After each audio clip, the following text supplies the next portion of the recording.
Hello my dear students and welcome back. आज के class में हम कंटिन्यू करेंगे अपना सब्जेक्ट बिजनेस रेगुलेटरी फ्रेमवर्क। उसके अंदर स्टार्ट करेंगे आज अपना यूनिट नंबर 3। यूनिट नंबर 3 के अंदर दो एक्ट दिया हुआ है। पहला जो एक्ट है वो है कंपटीशन एक्ट 2002 और दूसरा है कंज्यूमर प्रोटेक्शन एक्ट 2019। क्लियर है? तो यहाँ पे दो एक्ट के बारे में पढ़ेंगे। पूरा एक्ट नहीं दिया हुआ है, एक्ट के अंदर कुछ स्पेसिफिक टॉपिक्स दिया हुआ है। तो जो जो टॉपिक्स दिया हुआ है सिलेबस के अंदर हम सिर्फ उसी को कवर करेंगे। राइट? तो कंपटीशन एक्ट के अंदर टोटल 4 टॉपिक्स दिए हुए हैं। अभी हम स्टार्ट करेंगे पहले कंपटीशन एक्ट को। वंस कंपटीशन एक्ट कंप्लीट होगा then we will start the consumer protection act 2019। Clear है? तो विल स्टार्ट कंपटीशन एक्ट 2002। देखना, the Competition Act 2002 has been enacted to provide, keeping in view the economic development of our country, for the establishment of a commission। एक organisation establish होगा किस लिए? To prevent practices having adverse effect on the competition. हमेशा government चाहता है कि perfect competition रहे market के अंदर, क्योंकि अगर मार्केट के अंदर बहुत सारे बिजनेस होंगे, बहुत सारे सर्विस प्रोवाइडर्स होंगे, तो मार्केट में परफेक्ट कंपटीशन रहेगा।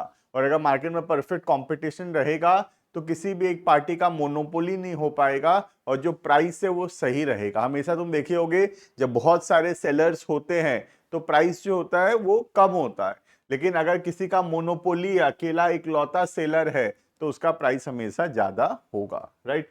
तो कंपटीशन एक्ट बना है to prevent practices having adverse effect on competition. तो वो सब काम रोकने के लिए बना है जिससे कंपटीशन जो है वो हैम्पर होता है। Right?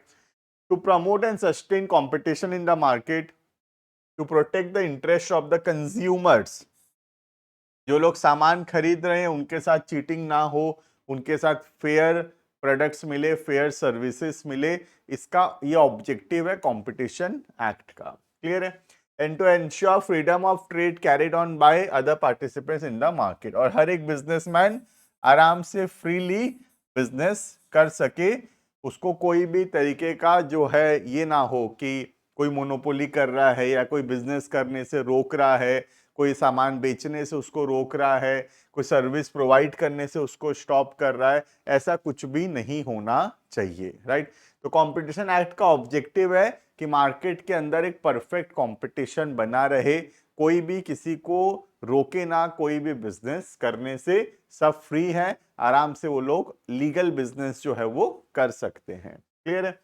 The Competition Act 2002 last amended by Competition Amendment Act 2023। तो बना था 2002 में और अभी अमेंड हुआ है 2023 में। क्लियर है?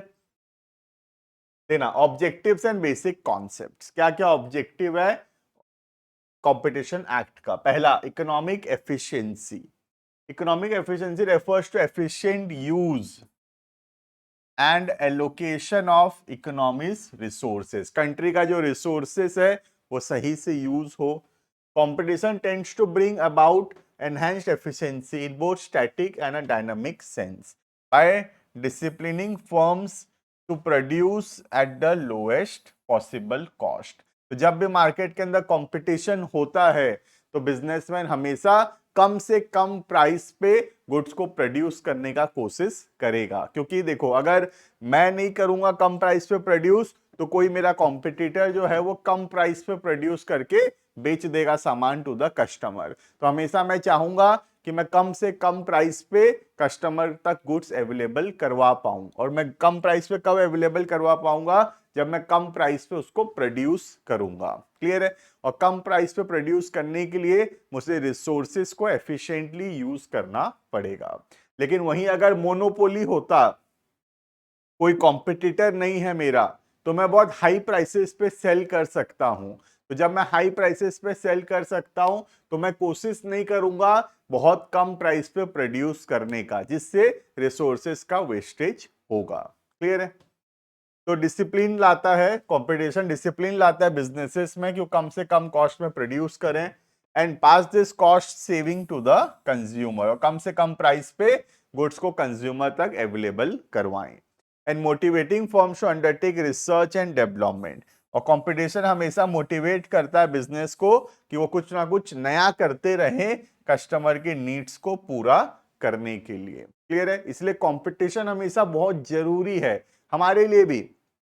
तुम सोचो ना, अगर हम अकेले रेस में दौड़ रहे हैं तो हम तो चल चल के जाएंगे तो भी रेस जीत जाएंगे, राइट। लेकिन अगर 10 लोग साथ में रेस दौड़ेंगे, अब जीतने के लिए हमें मेहनत करना पड़ेगा, राइट। तो हमेशा कंपटीशन जरूरी होता है, कंपटीशन से कभी डरना नहीं चाहिए। Competition is very important, right. Competition हमको इंप्रूव करता है। अगर कॉम्पिटिटर ही नहीं होंगे ना, हम कभी इंप्रूव ही नहीं करेंगे। जो चल रहा है उसको चलने देंगे, कभी इंप्रूवमेंट करेंगे ही नहीं। कंपटीशन ही इंप्रूवमेंट लाता है बिजनेस में, राइट। क्लियर है? तो पहला पॉइंट हो गया, इकोनॉमिक एफिशिएंसी लाता है। एफिशिएंसी का मतलब होता है best use of resources. Clear है? Second,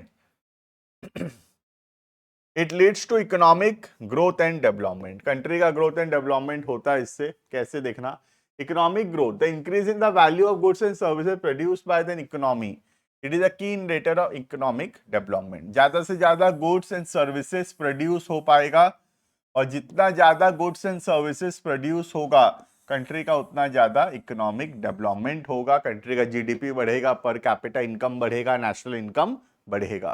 clear? Economic development refers to a broader definition of an economy, wellbeing including employment growth. तो बिजनेस अच्छे से चलेगा तो एम्प्लॉयमेंट ग्रोथ होगा, लिटरेसी बढ़ेगा, मोर्टालिटी रेट कम होगा, और क्वालिटी ऑफ लाइफ लोगों का इंप्रूव होगा। अगर लोग अच्छे से कमाएंगे, अच्छे से गुड सर्विसेज को यूज करेंगे, तो इससे क्या होगा, क्वालिटी ऑफ लाइफ जो है बढ़ेगा। क्लियर है? कंपटीशन में bring about greater economic growth and development through improvement in economic efficiency. Competition efficiency बढ़ाता है, वेस्टेज ऑफ रिसोर्सेज को रिड्यूस करता है, जिससे कंट्री का ग्रोथ होगा, right. The market is therefore able to more rapidly reallocate resources. हम resources को अलग नए जगह पे यूज कर सकते हैं, इंप्रूव कर सकते हैं प्रोडक्टिविटी, एफिशिएंसी, और ज्यादा इकोनॉमिक ग्रोथ अचीव कर सकते हैं। क्लियर है? तो this is overall competition overall leads to economic development and economic growth in the country. क्योंकि कंपटीशन होगा, बहुत सारे बिजनेस फर्म्स होंगे, बहुत सारे कंज्यूमर्स होंगे, तो उससे कंट्री का ओवरऑल इकोनॉमिक डेवलपमेंट होगा। क्लियर है? नेक्स्ट है कंज्यूमर वेलफेयर। कंज्यूमर का भी तो फायदा है।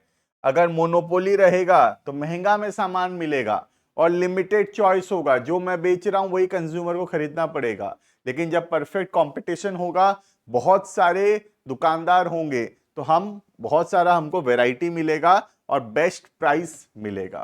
क्लियर है? Competition policy contributes to economic growth to the ultimate benefit of the consumer. Consumer के टर्म्स में बेनिफिट होगा, कंज्यूमर को बेटर चॉइसेस मिलेंगे, न्यू प्रोडक्ट्स मिलेगा, बेटर क्वालिटी मिलेगा, और लोअर प्राइसेस होंगे। क्लियर है? कंज्यूमर वेलफेयर प्रोटेक्शन में be required in order to redress a perceived imbalance between the market power of consumer and producer. देखो, अगर कंज्यूमर वेलफेयर बहुत जरूरी है, क्योंकि अगर एक ही सेलर होगा और कंज्यूमर बहुत सारे होंगे, तो ये कंज्यूमर को चीट करेगा, राइट। चीट करेगा ना। अकेला, मैं सोचो ना, अकेला दुकानदार हूं और मेरे एरिया में बहुत सारे कंज्यूमर्स हैं, मैं जो रेट बोलूंगा वो रेट में उनको लेना पड़ेगा, तो I can cheat the consumers, right. लेकिन जब बहुत सारे बिजनेसेस होंगे, when there is a perfect competition, तब वो लोग कंज्यूमर को चीट नहीं कर पाएंगे। कंज्यूमर बहुत सारे दुकानों में पूछ के सामान खरीदेगा, इससे कंज्यूमर रिड्रेसल भी कम होगा। अगर मार्केट में कंपटीशन होगा तो कंज्यूमर का चीटिंग जो है वो रिड्यूस होगा। क्लियर है? The imbalance between consumer and producer may stem for many failures such as information asymmetrics, lack of bargaining position। हम कंज्यूमर को इंफॉर्मेशन नहीं दे रहे सारा, ठीक है, बहुत सारा बात छुपा रहे हैं प्रोडक्ट्स के बारे में, ज्यादा बार्गेनिंग नहीं कर पा रहा कस्टमर, जो सामान मिल रहा है उसको उतना में खरीदना पड़ रहा है, बल्कि महंगा में ही खरीदना पड़ेगा। क्लियर है? तो इसीलिए कंज्यूमर प्रोटेक्शन का नीड ज्यादा होगा अगर मार्केट में कंपटीशन कम होगा तो। लेकिन अगर मार्केट में कंपटीशन अच्छा है, ह्यूज कंपटीशन है, बहुत सारे बिजनेस हैं, तो वहां पे कंज्यूमर एक्सप्लॉयटेशन जो है वो रिड्यूस होगा। क्लियर है ये? Next, pressure on firms to control cost. जितना ज्यादा कंपटीशन होगा उतना कम कॉस्ट में जो है गुड्स को प्रोड्यूस करना पड़ेगा और कम से कम प्राइस पे गुड्स को सेल करना पड़ेगा, right. In a competitive environment firm must constantly strive to lower their production cost. हमेशा फर्म कोशिश करेगा प्रोडक्शन कॉस्ट को रिड्यूस करने का। क्लियर है? सो that they can charge competitive prices and they must also improve their goods and service. और हमेशा कोशिश करेगा कि कैसे गुड्स एंड सर्विस को और बेहतर बनाते जाएं, so that they corresponds to the consumers demand, जिससे कंज्यूमर का डिमांड जो है वो फुलफिल होता रहेगा। क्लियर है? तो एक परफेक्ट कंपटीशन मार्केट में हमेशा एक बिजनेस प्रोडक्शन कॉस्ट को कम करने का कोशिश करेगा, गुड्स एंड सर्विसेज को इंप्रूव करने का कोशिश करेगा, जिससे कंज्यूमर का डिमांड जो है वो मीट होता रहेगा। क्लियर है? Next, easy entry and exit in the market. Entry and exit of the firms reallocate resources from less to more efficient firms. Entry का मतलब होता है नया बिजनेस ओपन होना और एग्जिट का मतलब क्लोज होना। तो अगर मार्केट में परफेक्ट कंपटीशन रहेगा तो कोई भी नया बिजनेस अगर करना चाहेगा कोई भी व्यक्ति, तो उसको कोई रुकावट महसूस नहीं होगा, वो आराम से कोई भी बिजनेस कर पाएगा, जब मर्जी उसका होगा वो बिजनेस को बंद कर देगा। क्लियर है? Overall productivity increases when an एंट्रेंट is more efficient then the average incumbent and when an existing firm is less efficient then the average incumbent. तो क्या बोल रहा है? इससे मार्केट में एफिशिएंसी बढ़ेगा। कैसे? जो लोग नया बिजनेस करेंगे, जो एंट्री लेंगे, ठीक है, जो न्यू बिजनेस करेंगे, जो एंट्री लेंगे, वो लोग ज्यादा एफिशिएंट होंगे, है ना। और जो लोग एग्जिट ले रहे होंगे, जो लोग एग्जिट ले रहे होंगे वो लोग कम एफिशिएंट होंगे, राइट। हम अगर दुकान बंद कर रहे हैं, मतलब नहीं चल रहा है हमारा दुकान, तो नहीं चलने वाला दुकान मार्केट से हटता जाएगा और नया नया बिजनेस आता जाएगा जो ज्यादा जो होगा एफिशिएंट होगा। इससे क्या होगा?